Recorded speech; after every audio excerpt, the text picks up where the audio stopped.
বুঝলেন না মাস্টার সাহেব, 3-4 মাস আগেও আমি লুঙ্গি আর জামা পরিয়ে বাজারে আইতাম, এখন প্যান্ট জুতা এবং চশমাও লাগাইছি। আরে মাস্টার সাহেব রে, আপনি কেমন আছেন? 3-4 মাস আগে খবির তোর লুঙ্গি আর জামা পরেই বাজার আইতো, লগে আবার লাল চশমাও লাগাইছে। কি রে খবির, তুই আমার মাস্টার সাহেব করিয়া কথা বলো? 3-4 মাস আগেও তো তুই বিনয়ের সহিত কথা বলতি। আরে মাস্টার সাহেব, 3-4 মাস আগে রং চেঞ্জ হয়ে গেছে, এখন তো আমি নেতা।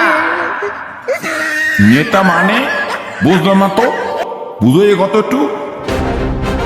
বুঝলেন না মাস্টার সাহেব, 3-4 মাস আগেও আমি লুঙ্গি আর জামা পরিয়ে বাজারে আইতাম, এখন প্যান্ট জুতা এবং চশমাও লাগাইছি।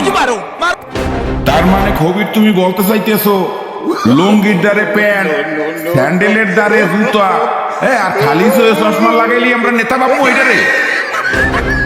মাস্টার সাহেব, জমানা চেঞ্জ হয়েছে, শুধু নেতা ভাববেনই না, আরো নতুন কিছু ভাবনা আমি মাথায় ঢুকাই দিই।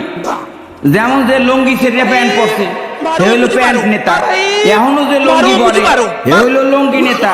হ্যাঁ, কিছু আছে পাঞ্জাবি নেতা, আবার কিছু আছে সুটটাই নেতা। কি খবর তুমি?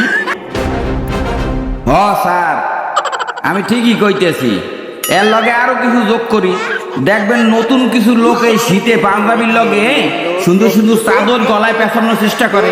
হ্যাঁ, এদের দেখলে আপনি মনে করবেন যে এরা বড় নেতাও হওয়ার চেষ্টা করতেছে, বাবা ভাব ধরার চেষ্টা করতেছে। আবার দেখবেন আপনি কিছু লোক প্যান্ট ছেড়ে হাফ প্যান্টের মধ্যে ঢুকছে, এরা হলো হাফ প্যান্ট নেতা। বিভিন্ন কিসমের নেতা এখন আছে বর্তমান সমাজে।